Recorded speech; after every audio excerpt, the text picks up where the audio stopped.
Judith na, tulog pa tong client ko. Tignan ko nga ang hulog nito para ma-i-offset na. Pag may sir, tulog. Pag... Alam kong gising ka, tulog-tulogan ka lang. Tulog mo ngayon. Gising ka na dyan, Lele. Baka ano pang isipin ng asawa mo dito.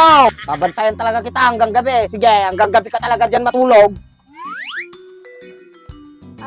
Sir, hanggang ka na pala. Kanina ka pa dyan. Ay, kanina mo pa ako pinagmamasdan. Nakita ko. O, hulog mo, 410. Para pag natapos to, huwag ka na mag-release. Sakit mo sa ulo. Ikaw lang yung nanay na ganyan dito sa purok na to. Kahirap mo singilin.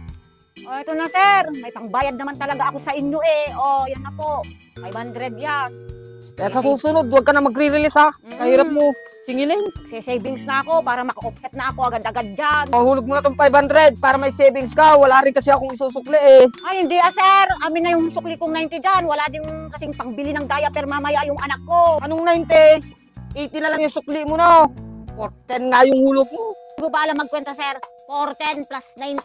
Eh di 500. Ikaw tong mali eh. Kaya amin na yung 90 yung sukli ko dyan. Bahala ka dyan. Savings mo na to. Kasi kahirap mo singilin. Tulog-tulogan ka lagi. Ganyan Sa uulitin, sir. Gabi ka nang pumunta dito at gabi na din ako maghuhulog. Bahala ka sa buhay mo.